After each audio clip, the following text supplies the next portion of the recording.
How do you feel right now? Satisfied. It's been a long time coming.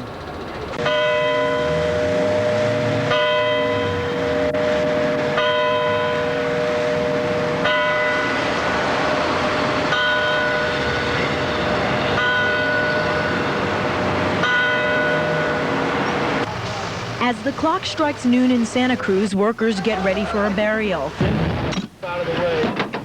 The truckload of guns was all gathered in just 1 hour last Memorial Day. Doug, how many guns do you think you have here? Well, we have over 100. Over 100. 100 guns, all headed for the concrete bottom of a peace statue, a place where they'll never be fired again. You know, these are not for hunting. This is killer stuff. We gave him a bouquet of flowers and a certificate of appreciation for turning the guns in, and then we chopped it up, and now it's here for final deposit. And this is our very symbolic and very small way of saying we want to break that cycle of violence. Just about anywhere you look today, society's looking at a problem where the victims and suspects are getting younger and younger. But today, some young folks came here hoping to prove that they can be part of the solution.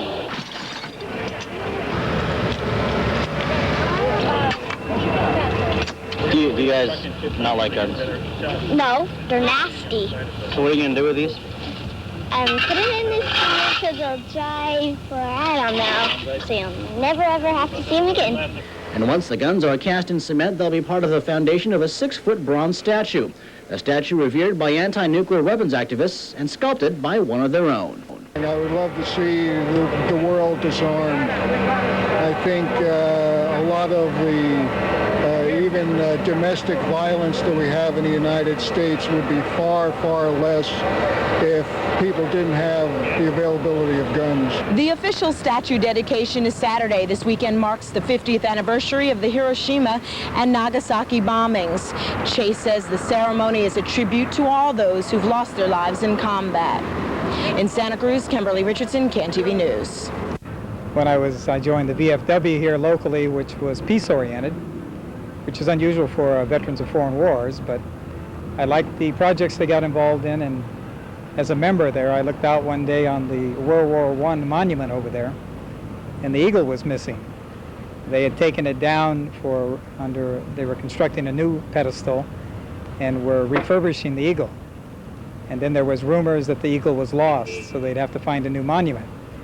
And I thought about monuments, and I thought about the things that had impressed me as a child, as a young man, charged the Light Brigade, Iwo Jima, and tanks and guns, and things that had pushed buttons in me that were part of the motivating factor to go to the sounds of the guns. And I realized that we needed a new type of monument, something that would convey more the reality of war. And as I contemplated that, I realized that there were no monuments to the majority of the people who die in war, and that's the civilians or the non-combatants.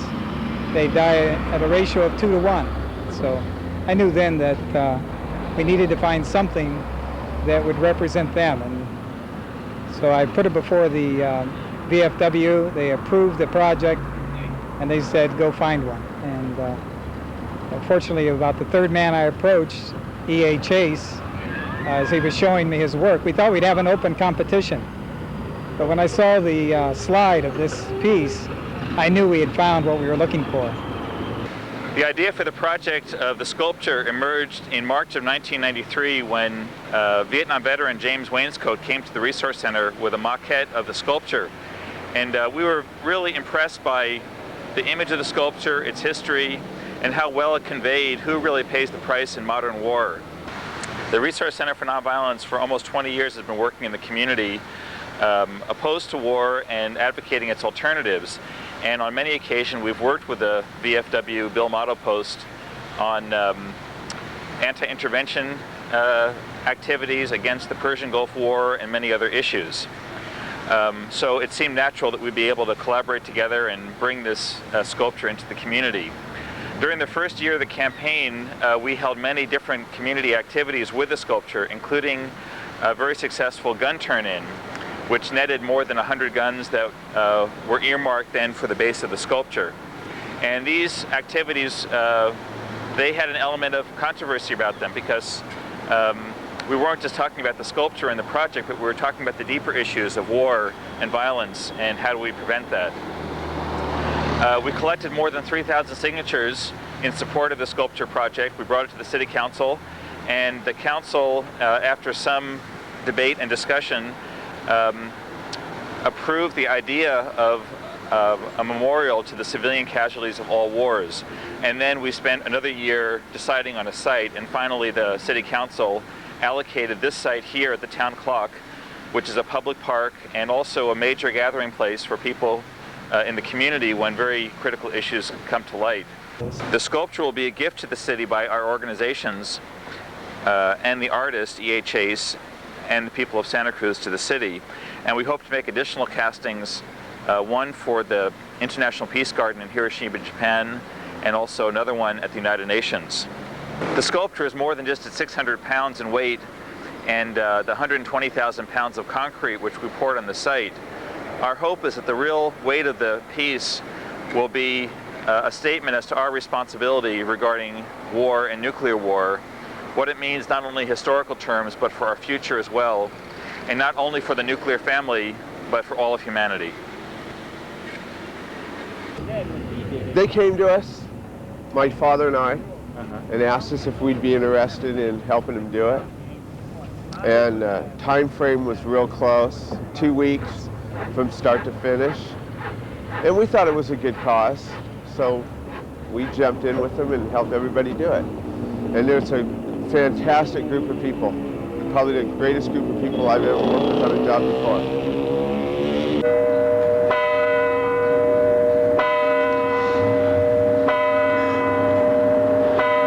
I rode down here on my bike, and this is Friday, so this is the day before the event, and I just wanted to see if they were going to start building a stage, and thank goodness they are. Of course, I'll be here, and I'll probably enjoy it for the first hour or two, and then I'll probably get overwhelmed by the crowds and go home. You know, I just got to stop for a second, you guys. I'm sorry. I thought I communicated this tomorrow pretty well. So these platforms, the next row goes... There'll be another one here. Underneath it. Well, this will be 6 inches taller. This is actually our middle tier. Okay, I need them to be a foot, at no less than a foot difference between the one in front of them. Okay. I expect a lot of people here just to listen to some music and hear about some speeches. So, who's coming? Jackson Brown, Bonnie Raitt, Graham Nash, and David Crosby, and some local acts, Takara, RST. Yeah, dedications at the clock tower.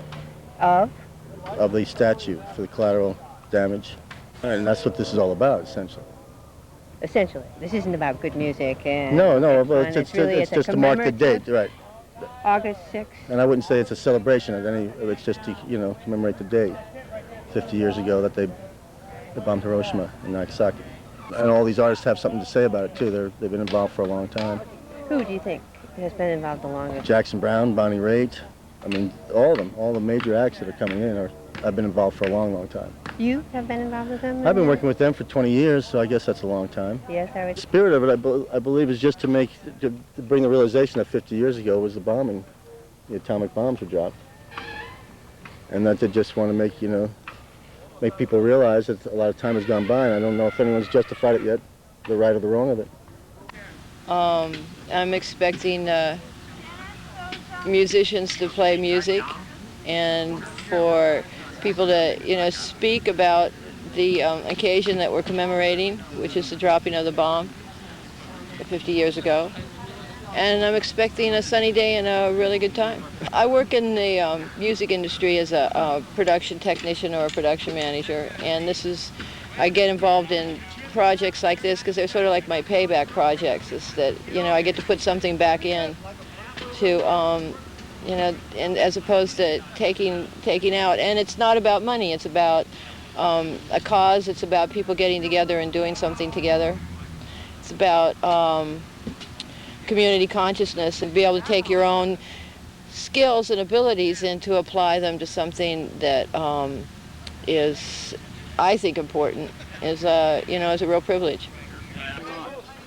We want to do this because it's a great opportunity for us to express our, condolences for that devastating bombing that happened 50 years ago, and our way of saying our prayers to the victims and survivors on all sides of the ocean.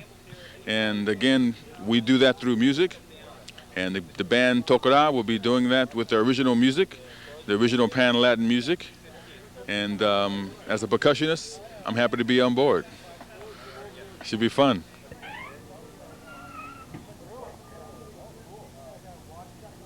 The commemoration of the 50th year of the bombing of Hiroshima, and I need a flatbed truck in the worst way. Like a Datsun or a Ford, or does it have a camper shell? Hey, that's a little one. That's what I wanted to hear. Do you think you could accommodate? I have 6 and 6. I have 12 tables and 100 folding chairs from your end of the world, and I have several strong volunteers who are going to drive down and meet you.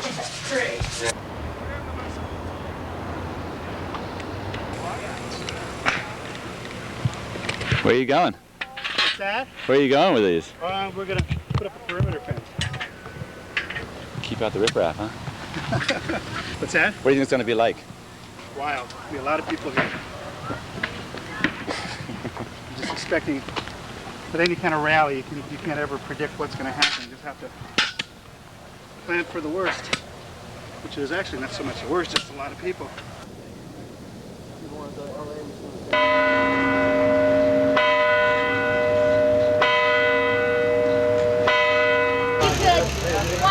We could do is like just come and touch it like this, and then I can get out of it, and then you can just be on the sculpture. You want to do that? Try that again.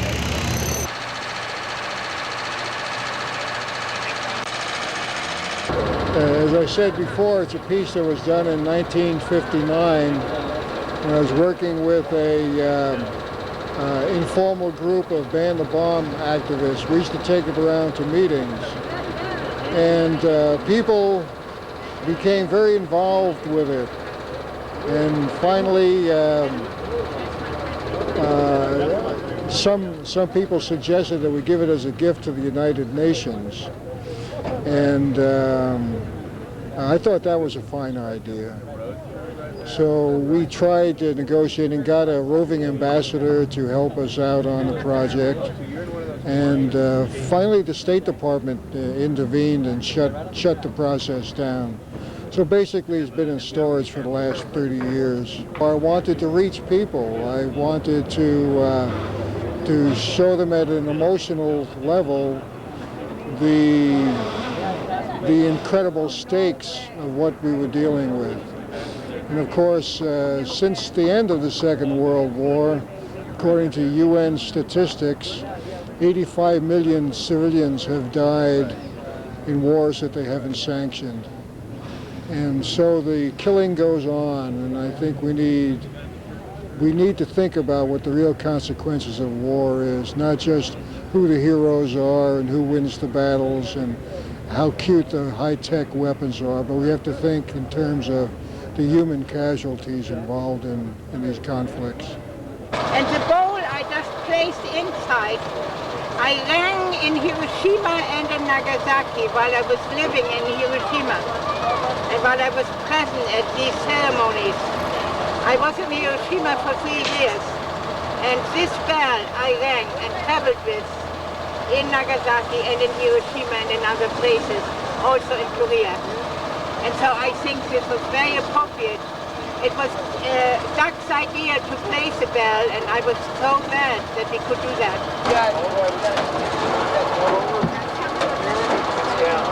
Let's check our clearance here. Hey! Okay, we want to go back a little bit. A little bit that way. Okay. Over there, good done. Congratulations. Has Annie been here? Oh, yeah, she's left. Back down, back down. Real tight here.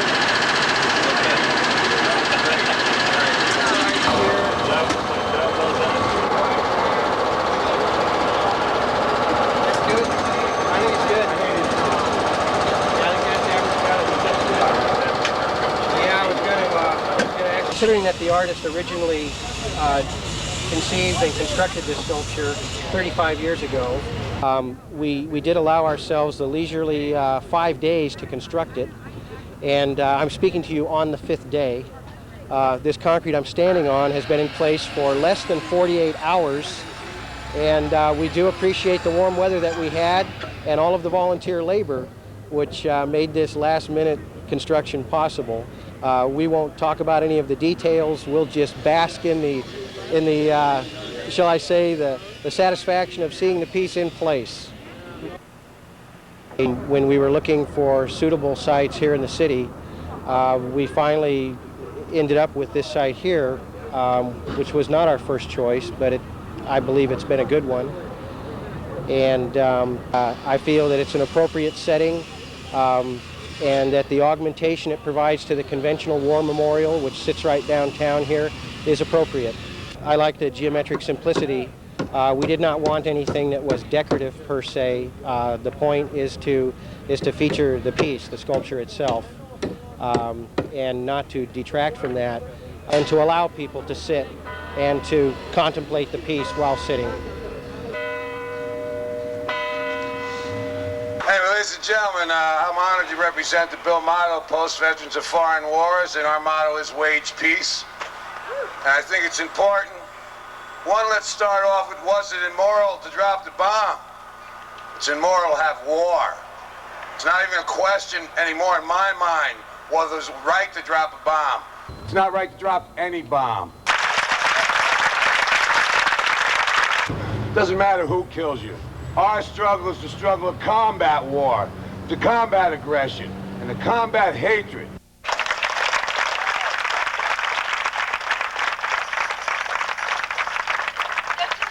I actually pedaled a replica of this sculpture about 3/4 size in a bike trailer all the way from Watsonville to Santa Cruz to the clock tower here as the initial fundraising event and the publicity event let's start talking about actually placing it on the spot.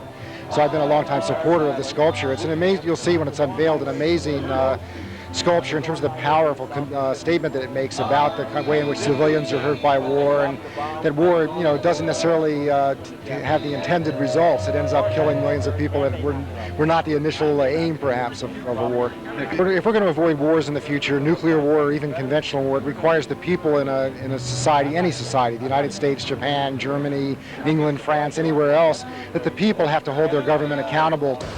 Hello, everybody. I'm very honored to come here and meet you, all of you. Today is a day 50 years ago. The bomb dropped on Hiroshima. I am very lucky to survive. Many of my friends and schoolmates, so many innocent people died today. What kind of world is this? War is nothing good for anybody, for anything. And here, beautiful baby like this, born every day, thousands, hundreds, thousands babies, newborn babies coming in this world, all over the world. What kind of world waiting for them? My country, 'tis of thee, sweet land of liberty, of thee I sing. Land where my fathers died, land of the Pilgrim's Pride, from every mountainside, let freedom reign, let freedom reign.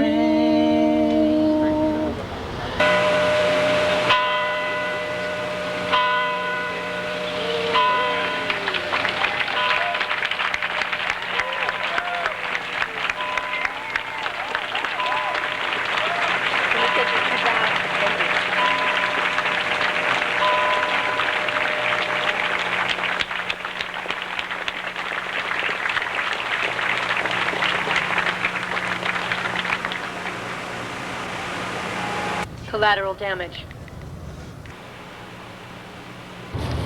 He's a veteran. He's done lots and lots of soul searching. He created this statue many, many years ago. And it's through his determination and those of the Bill Motto Post 5888 and people with the Resource Center for Nonviolence that worked many years to bring it to us today. Please welcome E.A. Chase.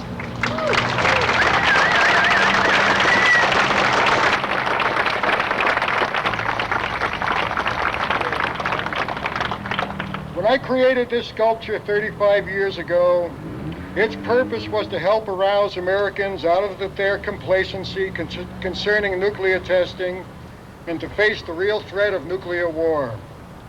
It was an effective tool in helping bring the issue out of the abstract realm of technical jargon and into people's hearts. I am deeply gratified that this image has moved some of my fellow humans sufficiently to bring this project to completion. It is a justification for my commitment to the idea that art can be relevant to society.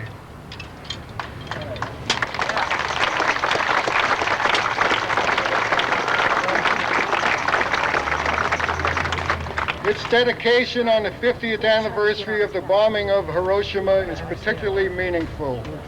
We are reminded that in one blinding flash occurred the greatest loss of human life the world has ever witnessed.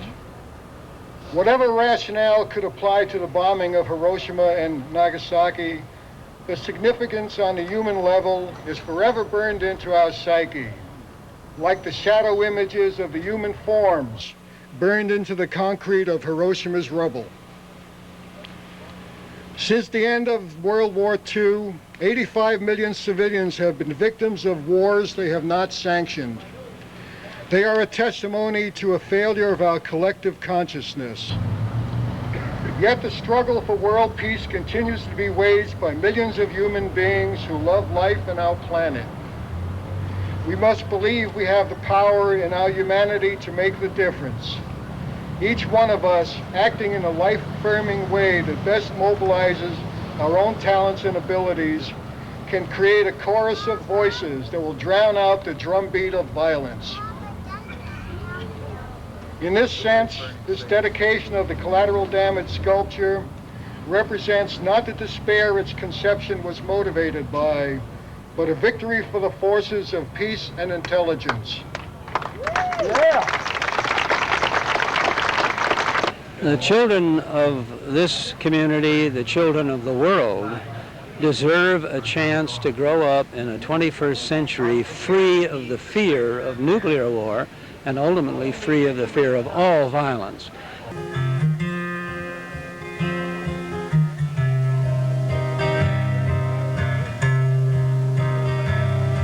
The sheep's in the meadow, the cow's in the corn.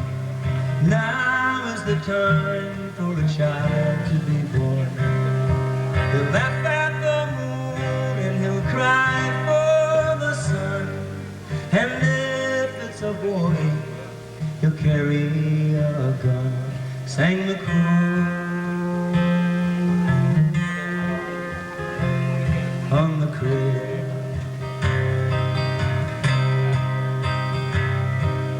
If it should be that this baby's a girl, never you mind if her hair doesn't curl. With rings on her fingers and bells on her toes, and a bomber above her wherever she goes, sang the crow on the cradle.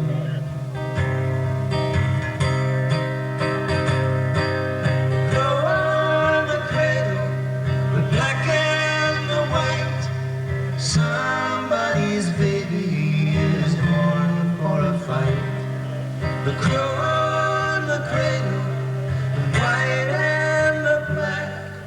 Somebody's baby is not coming back. Sang the crow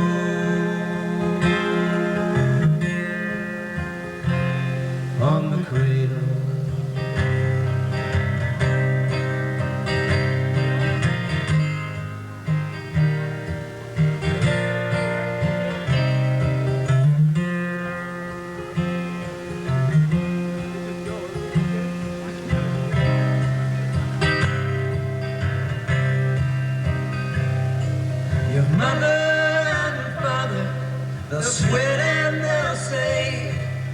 build you a coffin and dig you a grave. Hush my little one, never you weep, for we've got a toy that can put you to sleep. Sang the crow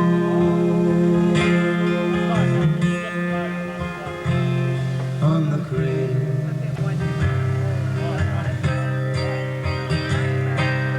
Bring me my gun and I'll shoot that bird dead.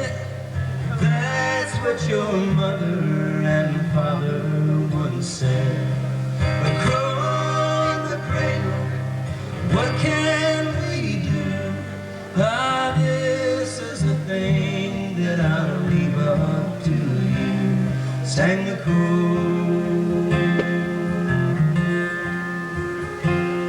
on the cradle.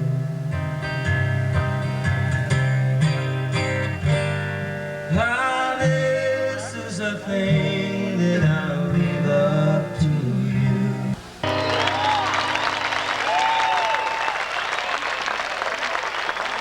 Please join me in welcoming Rear Admiral Eugene Carroll.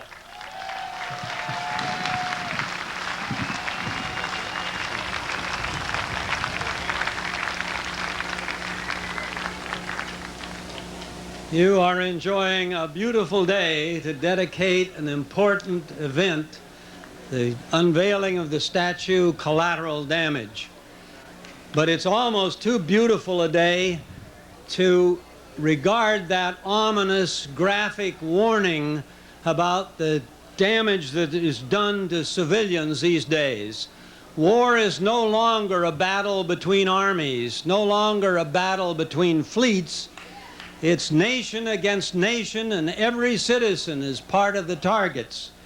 They have no place of safety from the weapons of war.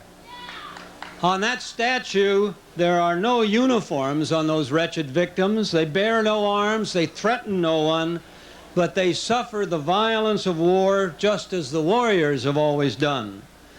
These innocents personify the universal danger and destruction of modern war, and we try to cover it up with the ugly phrase collateral damage. In looking forward to this ceremony today, I checked the dictionary of the Joint Chiefs of Staff of the United States Armed Services, looking for a definition of collateral damage, but they don't have one in there. It's almost as if they're ashamed to admit that they target civilians and that they calculate how many will die in a strategic attack. In truth, World War II made civilians the primary target of much of our warfare, beginning with the German raids on cities in England where the intent was to break the will of the British people to fight. The practice became a regular part of modern warfare. 1,000 casualties in Coventry were answered with 10,000 casualties in Dresden and Cologne, and then 63 cities in Japan were attacked with fire bombs, and 1 million people died. Ever since I was a little girl, I was raised as a pacifist and a Quaker, and I remember being 6 years old when the Hiroshima maidens came to our Quaker meeting, and I was completely astounded that human beings could do this to one another. And in honor of all the people, of all the collateral victims of radiation testing, of nuclear power, of uranium mining, of the Cold War, of the arms race, of what happened 50 years ago in Hiroshima and Nagasaki, I want to say, from the bottom of our hearts, never again. Let it stop now.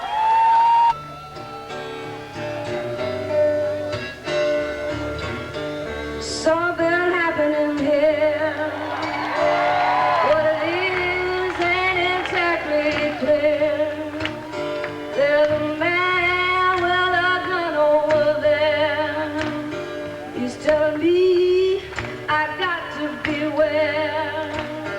It's time we stop. Hey, what's that sound? Everybody look what's going down.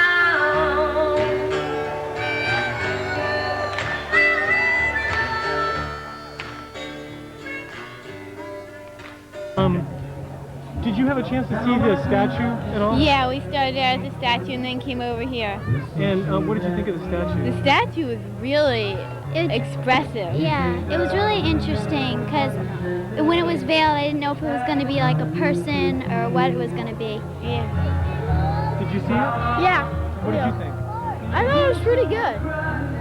I just couldn't quite figure out what it was. Did you feel anything when you saw it? Well, it was definitely something emotional that made you feel something like war was kind of stupid. It expressed the viewpoint of the innocent people, and since this is the 50th anniversary of the bombing of Hiroshima and Nagasaki, that's really appropriate for today. And the source of collateral damage is that people, to win the war, you just need to deeply injure the other side, and by doing collateral damage, it's one of the most effective ways. And so I think we need to look at why we need to win wars and what wars are really about before we can answer that. I think fighting doesn't solve anything. Usually it doesn't. And if we can just start working things out and talking them over and agreeing on stuff, it will make a big difference. Instead of fighting, because if you fight the other side, if you do something really bad to the other side, they're going to say, oh, I'm going to get them back for it, So it just makes the war just start again or something. And a lot of people think that kids really can't solve anything, but we're just the future of America, and we need to know what's happening to understand it and work things out. And it starts off when you're a kid, to learn what's good and what's not. And so we will be the ones who will inherit this world, and I hope that by then there will be no more nuclear weapons or nuclear wars. But if there is, then it's our responsibility to do exactly what our parents are doing now and to try to stop that. Let's thank the sound crew and all the people in the red shirts that volunteered to help us today. And all the people constructing the stage, the volunteers and everybody who constructed the stage. It's a lot of work.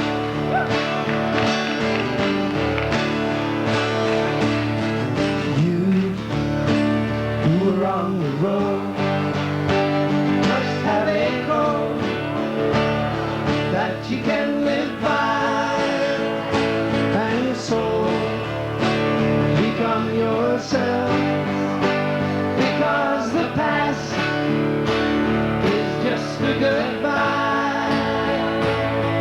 Teach your children well, their father's hell slowly go by. Crosby's son and feed them on your dreams. The one they picked, the one you know by. Sing with us, come on. Don't you ever ask them why. If they told you you would cry, so just look at them and sigh.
much.